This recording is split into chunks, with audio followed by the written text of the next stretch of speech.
কেমন আছো সবাই? edutv.com-এ তোমাদের সবাইকে স্বাগতম। আমি মোহাম্মদ জাহিদুল ইসলাম জাহিদ। এই ভিডিওতে আমি আমাদের ইন্টারের ফিন্যান্স ফার্স্ট পেপারের 7 নম্বর চ্যাপ্টারে, তার মানে মূলধন ব্যয়ের একেবারে লাস্ট এবং সবচেয়ে হার্ড, সবচেয়ে বড় টপিক নিয়ে আলোচনা করব।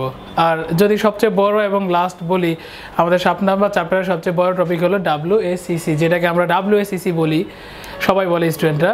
সেটা হলো weighted average cost of capital, বা আমরা যদি বাংলায় বলি তাহলে দেখো weighted average cost of capital, তার মানে ভার আরোপিত মূলধন ব্যয়। তার মানে হলো কি, দেখো আমি এর আগের ভিডিওগুলোতে তোমাদের দেখিয়ে দিয়েছিলাম যে কিভাবে আমরা বন্ডের মূলধন ব্যয় বের করি, কিভাবে আমরা অগ্রাধিকার শেয়ারের ব্যয় বের করি, কিভাবে আমরা সাধারণ শেয়ারের ব্যয় বের করি, কিভাবে আমরা সংরক্ষিত মুনাফার ব্যয় বের করি, কিভাবে আমরা নতুন শেয়ারের ব্যয় বের করি, সবগুলো আমি দেখিয়ে দিয়েছিলাম। তো এই ভিডিওতে বা এই টপিকে আমরা করব কি, সবগুলোর ব্যয়ের গড় করব। কিন্তু এই গড়টা আমরা যেরকম জানি, যেমন ধরো গড় হলো, আমি যদি বলি যে 2, 3 এবং 4-এর গড় কত, আমরা যোগ করে এটাকে 3 দিয়ে ভাগ দিয়ে দিব, আসবে 3।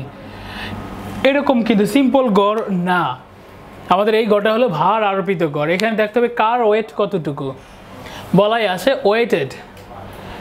আমাদের ভারটাকে আবার ওয়েটটাকে আবার দুইটা ফ্যাক্টর এখানে আমাদের, একটা হলো নর্মাল ডিজিট আর একটা হলো ওয়েট। তাহলে weighted average cost of capital. তো এগুলো আমরা কিভাবে করি, দেখো আগে বেসিক কিছু কথাবার্তা আমাদের জানা দরকার। আর তার আগে জানা দরকার আমাদের ফর্মুলাগুলো, কি কি ফর্মুলা ছিল। দেখো আমি মনে করিয়ে দিই যে আমাদের ফর্মুলা ছিল, ফার্স্টে ছিল,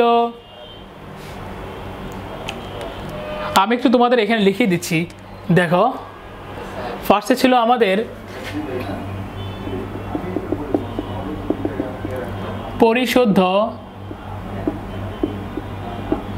বন্ড অথবা অগ্রাধিকার শেয়ার, অগ্রাধিকার শেয়ার, পরিশোধ্য বন্ড অথবা অগ্রাধিকার শেয়ারের ব্যয়, সেটা কীভাবে ছিল। দেখো যদি পরিশোধ্য বলতো, তাহলে আমরা এখানে ইন্টারেস্টের অ্যামাউন্টকে যোগ করতাম maturity value minus net sales value divided by n। এখানে maturity value plus net sales value divided by 2। আচ্ছা, আর অলওয়েজ সেই কমন কথা, এখানে তো 100% থাকবেই। এই ছিল আমাদের পরিশুদ্ধ বা পরিশুদ্ধ বন্ড বা অপরিশুদ্ধ অগ্রাধিকার শেয়ার। আর যদি অপরিশুদ্ধ হয়, তাহলে দেখো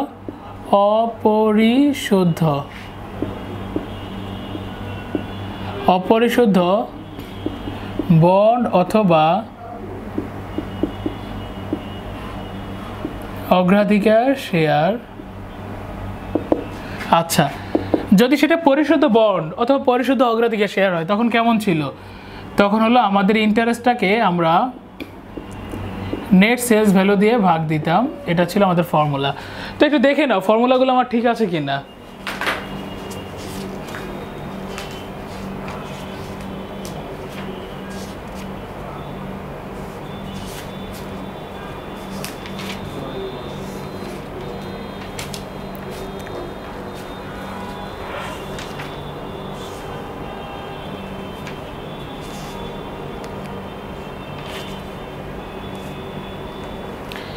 দেখো এখানে যদি আমাদের বলে যে কি বলে এটাকে, যদি বন্ড তাহলে হবে ইন্টারেস্ট, আর যদি শেয়ার হয় তাহলে অগ্রাধিকার শেয়ারের কি প্রেফারেন্স শেয়ার। আচ্ছা, আবার এরকম থাকতে পারে যে আচ্ছা এভাবে লিখে দিই যে দেখো 1 মাইনাস ট্যাক্স থাকতে পারে, আর ওইখানে যদি ডিপি মানে আমাদের অগ্রাধিকার শেয়ারের ব্যয়।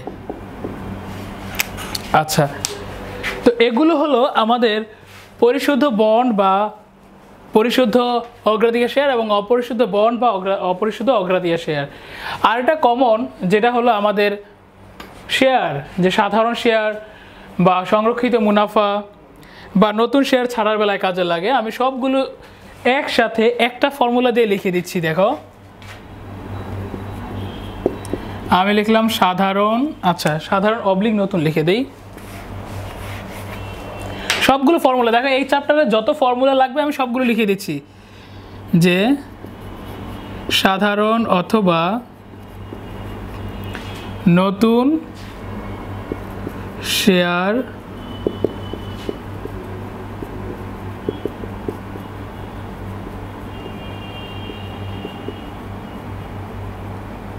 সংরক্ষিত মুনাফা, সাধারণ অথবা নতুন শেয়ার সংরক্ষিত মুনাফা,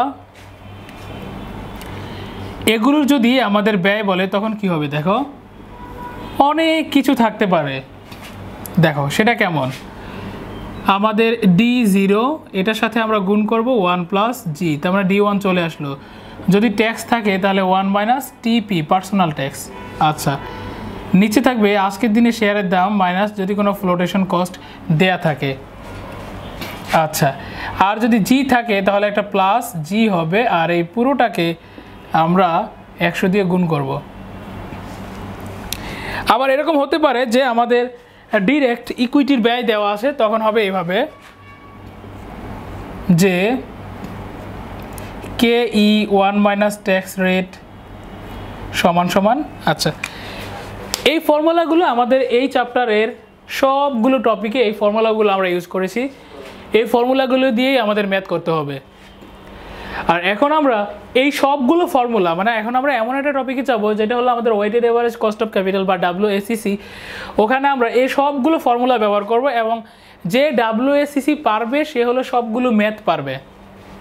কারণ WACC হলো কি, এই যে আমাদের পরিশুদ্ধ বন্ড, অপরিশুদ্ধ বন্ড, পরিশুদ্ধ অগ্রাধিকার শেয়ার, অপরিশুদ্ধ অগ্রাধিকার শেয়ার, সাধারণ শেয়ার, নতুন শেয়ার, সংরক্ষিত মুনাফা, এই সবগুলোর একটা কম্বিনেশন। তারপর আবার আরও একটা ছোট্ট একটা ম্যাথ করতে হয়। তো এই ছিল আমাদের আগের যেই আমরা যা কিছু পড়েছি সেগুলোর ফর্মুলা।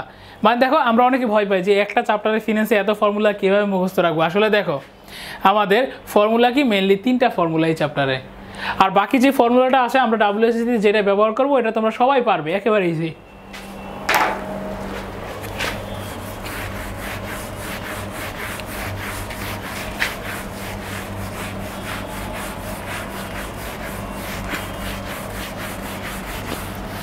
তাহলে দেখো আমরা সেটা কিভাবে করব। সারা জীবন এটা একবার মুখস্থ রাখবে, কারণ এটা অনেক কাজে লাগবে, অনেকগুলো সাবজেক্টে লাগবে, অনেকগুলো টপিকে লাগবে। যেমন ধরো যে অ্যাকাউন্টিং রিলেটেড, ফিনান্স রিলেটেড যত কোর্স আছে তোমাদের, বা ম্যানেজমেন্ট রিলেটেড অনেক কোর্সে এগুলো লাগে। সেটা হলো দেখো WACC, weighted average cost of capital. তার মানে দেখো জিনিসটা এইরকম যে আমি একটার কস্ট অফ, ধরো এই একটা, এটার ওয়েট কত, এইটা, প্লাস আরেকটার কস্ট, ওইটার ওয়েট হলো এইটা, প্লাস এইভাবে অনেকগুলো করব একেবারে যতক্ষণ পর্যন্ত ধরো n সংখ্যক থাকতে পারে, তাহলে n সংখ্যক ওয়েট, এইগুলো যোগ করে দিলে আমাদের weighted average cost of capital চলে আসবে। এটা হলো মেন একদম বেসিক ফর্মুলা। তো তোমাদের বইতে ওই যে আমাদের KE, KS, KR ওইরকমভাবে আমরা লিখবো। এটা হলো মেইন কথা, আমি এভাবে মনে রাখি। দেখো তোমরা বুঝছো কিনা।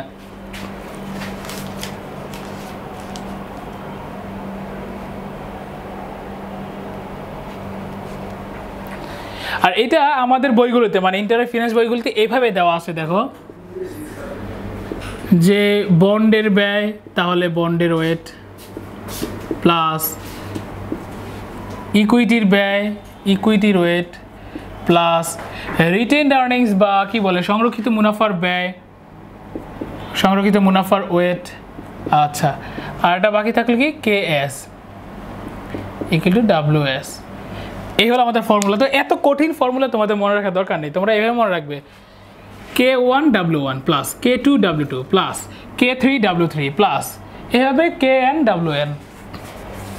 দেখো আসলে যদি তুমি বুঝতে পারো এই টপিকটা খুবই ইজি, কিন্তু খুবই বড়, এবং ম্যাথগুলো খুব বড় বড়। তাহলে আমরা ম্যাথে চলে যাই। তার আগে বলে নেই যে এই ম্যাথগুলো আমরা কেন করব, কেন এতটা দরকার, যে এত বড় ম্যাথ তারপর আমরা কেন করব। দেখো এটা হলো যে একটা কোম্পানি অনেক জায়গা থেকে তার ক্যাপিটাল নিয়ে আসতে পারে। কোম্পানি নিয়ে আসতে পারে প্রথমে বন্ড থেকে, তারপর ধরো প্রেফার্ড শেয়ার থেকে, তারপর নিয়ে আসতে পারে অর্ডিনারি শেয়ার থেকে, তারপর নিয়ে আসতে পারে রিটেইনড আর্নিংস থেকে। তো এই যে আমি যে এত জায়গা থেকে আমি মূলধন সংগ্রহ করলাম, এই মূলধনের জন্য আমার টোটাল ব্যয় কত বা গড়ে আমার ব্যয় কত, ব্যয়ের হার কত, সেটা জানার জন্যই আমাদের WACC দরকার। তাহলে দেখো আমি একটা ম্যাথ তোমাদের পড়ে শোনাই, তোমাদের বই থেকে, টেক্সট বই থেকে আমি করে দিচ্ছি, একটু ভালো করে শুনবে, কারণ আমি একটা প্রথম ম্যাথটা খুব ভালো করে বুঝিয়ে দেবো, ডিটেলস বলে দিব, তারপরেগুলো একটু শর্টকাট করব। দেখো আমাদের বলে দেওয়া আছে, এই ম্যাথটা হলো একেবারে বেসিক ছোট্ট একটা ম্যাথ, যে অলিম্পিক কোম্পানি মোট মূলধন 10 লক্ষ টাকা।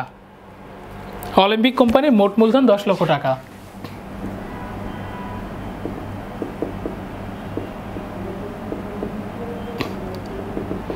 মোট মূলধন 10 লক্ষ টাকা। মোট মূলধনের বিভিন্ন উৎস ও প্রতিটি উৎসের ব্যয় নিম্নরূপ। দেখো বলে দেওয়া আছে 10% ঋণপত্র 2 লক্ষ টাকা। 10% ঋণপত্রের ব্যয় কত আমাদের? 2 লক্ষ টাকা। আচ্ছা, কর পরবর্তী ব্যয় দেওয়া আছে এটা 6%, কর পরবর্তী। আচ্ছা, অগ্রাধিকার শেয়ার, অগ্রাধিকার শেয়ারে বলা আছে তাও 2 লক্ষ টাকা।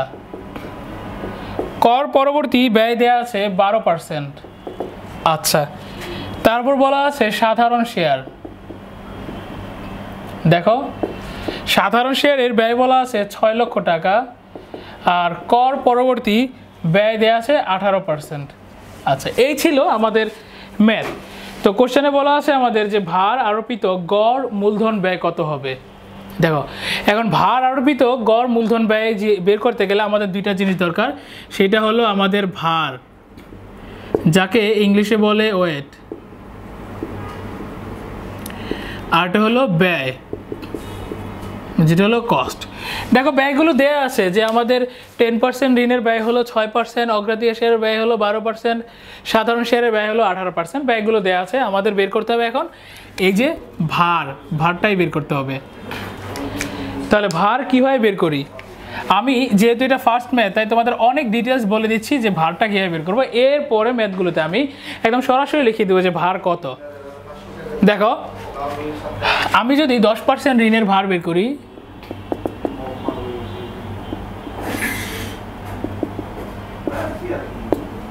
কত দেখো 10% ঋণের ভার হবে, আমি এখানে বিনিয়োগ করেছি কত টাকা? 2 লক্ষ টাকা। আচ্ছা, টোটাল মূলধন কত? 10 লক্ষ টাকা। তাহলে আমার ভার বের হবে। দেখো ভার কত বের হয়, আমরা যদি 2 লক্ষ টাকাকে ক্যালকুলেটরে 10 লক্ষ টাকা দিয়ে ভাগ দেই, তাহলে আমরা পাবো 0.20। দেখো তোমরা ক্যালকুলেটর করে দেখো। আচ্ছা, আমি তোমায় দেখে দিচ্ছি যে কীভাবে 0.20। দেখো একেবারে ইজি, যে আমি 2 লক্ষ ভাগ 1 2 3 4 5 6 10 লক্ষ 0.2, আর আমি দশমিকের পরে 2টা ডিজিট লিখলাম। এবার আসো অগ্রাধিকার শেয়ার।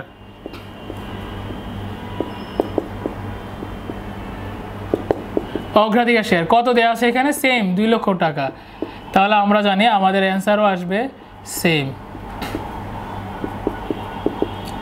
আচ্ছা, হয়ে গেল আমাদের 10% ঋণের ভার আর অগ্রাধিকার শেয়ারের ভার।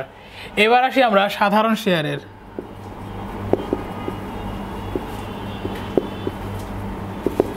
দেখো সাধারণ শেয়ারের ভার কত হবে। সাধারণ শেয়ার কত টাকা দেওয়া আছে আমাদের? 6 লক্ষ টাকা। আর টোটাল হলো আমাদের 10 লক্ষ টাকা। এখানে কত আসবে? এখানে 0.60। তো আমরা ভার কিভাবে বের করব, যে ভার সমান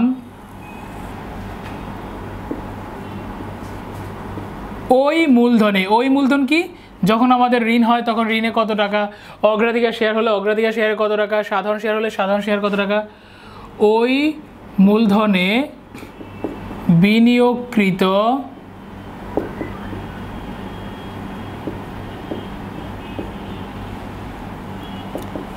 টাকার পরিমাণ।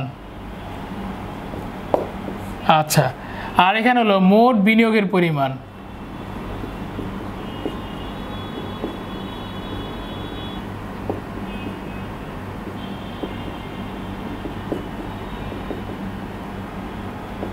মোট বিনিয়োগের পরিমাণ। তাহলে দেখো আমরা সেম কাজ করলাম যে ভার, যদি আমরা বলি 10% ঋণের ভার কত, তাহলে কি হবে ওই মূলধনে বিনিয়োগকৃত টাকার পরিমাণ। তাহলে আমার 10% ঋণের মধ্যে বিনিয়োগকৃত টাকার পরিমাণ কত, দেখো 2 লক্ষ টাকা, ডিভাইডেড বাই মোট বিনিয়োগের পরিমাণ। মোট বিনিয়োগ আমাদের বলাই আছে 10 লক্ষ টাকা। আচ্ছা, একটা কথা ভাবো যে আমাদের কোনো ম্যাথে ধরো ওরা চালাকি করে মোট মূলধনের পরিমাণ দিয়ে দিল না, তখন কি করব? একেবারে ইজি, আমাদের মোট মূলধন আমরা এভাবে লিখতে পারি, দেখো 6, 7, 8, 9, 10, তার মানে আমাদের মোট মূলধন হলো 10 লক্ষ টাকা। আচ্ছা, তাহলে আমরা সবগুলোর ভার বের করে ফেললাম। এবার WACC মানে আমাদের যে মেইন ফর্মুলা ওইটাতে বসিয়ে দিব। সেটা কিভাবে দেখো,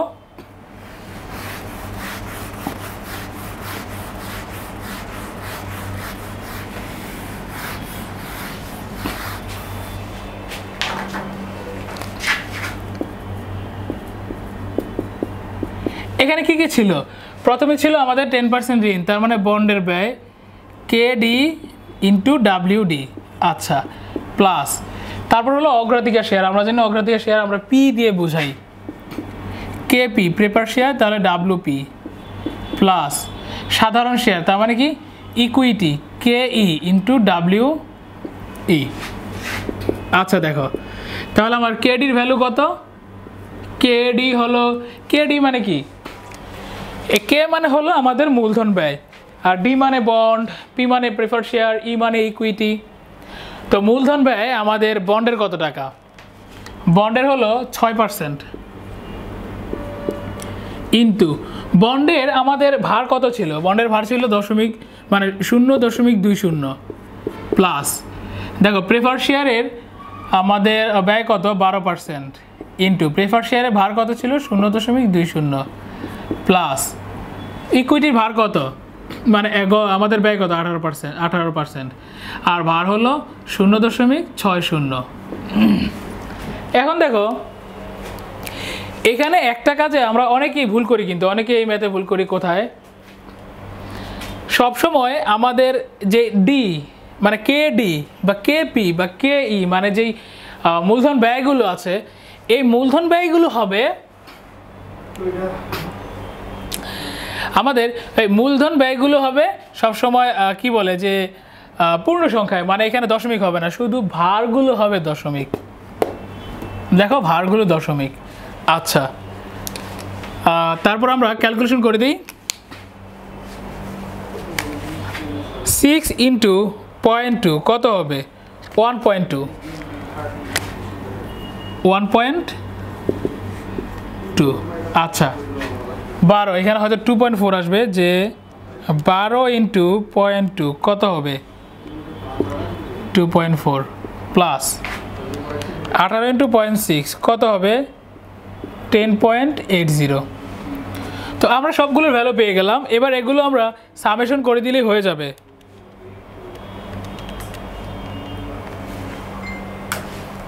আসে আমার 14.40%। তাহলে দেখো তোমরা কি বুঝছো এটা? আমি আবার বলি, এরপরে ম্যাথগুলো অনেক বড় থাকবে, আর এরপরগুলো আমি একটু শর্টকাট করব। এটা তোমাদের প্রথম ম্যাথ আমাদের এই টপিকে, তাই একটু ডিটেলস বলে দিলাম। সেটা কিভাবে? আমাদের যাই কিছু দেয়া থাক, আমাদের ফর্মুলাটা হলো এরকম, যে প্রতিটার মূলধন ব্যয়কে প্রতিটার ভার দিয়ে গুণ করব। এখন প্রতিটার মূলধন ব্যয় কি, যদি অঙ্কটা খুব ছোটো হয় তাহলে মূলধন ব্যয়গুলো এভাবে দেওয়া থাকবে। নর্মালি এই ধরনের ম্যাথ থাকে না, এত ছোটো এত ইজি থাকে না। আমরা মূলধন ব্যয়গুলো কীভাবে বের করতে হয় এরপরে দেখিয়ে দিব, কোন ফর্মুলা দিয়ে ব্যবহার করবো। এর আগের ফর্মুলাগুলো আমি এই ভিডিওর প্রথম দিকে যে অনেকগুলো ফর্মুলা তোমাদের লিখে দিয়েছি, ওই ফর্মুলাগুলো। আর এই যে ওয়েট বা ভার, এই ভারটা আমরা বের করে নিব যে কিভাবে। আমি ভারের সূত্র লিখিয়ে দিয়েছি, সেটা ছিল কি, যে আমাদের ওই মূলধনের বিনিয়োগের পরিমাণ। আচ্ছা আমি শর্ট করে লিখছি, ওই মূলধনে বিনিয়োগ, আর নিচে হবে মানে ডিভাইডেড বাই মোট বিনিয়োগ, মোট বিনিয়োগ। আচ্ছা, তারপরে আমরা হ্যাঁ এখানে লেখার সময় একটু আমরা কেয়ারফুল থাকতে হবে যে আমরা ব্যয়গুলো লিখব পূর্ণ সংখ্যায় আর ওয়েটগুলো লিখব দশমিকে। এগুলো প্রতিটা গুণফল বের করার পর আমরা গুণফলগুলো আবার যোগ করে দিলে আমাদের অ্যান্সার চলে আসবে। তাহলে আজকে এই পর্যন্তই। এরপরে ভিডিওগুলোতে আমরা দেখবো যে আমাদের WSSC থেকে কত হার্ড ম্যাথ থাকতে পারে বা কত বা বড় বা ডিফারেন্ট ম্যাথ থাকতে পারে। সবাই ভালো থাকবে, আল্লাহ হাফেজ।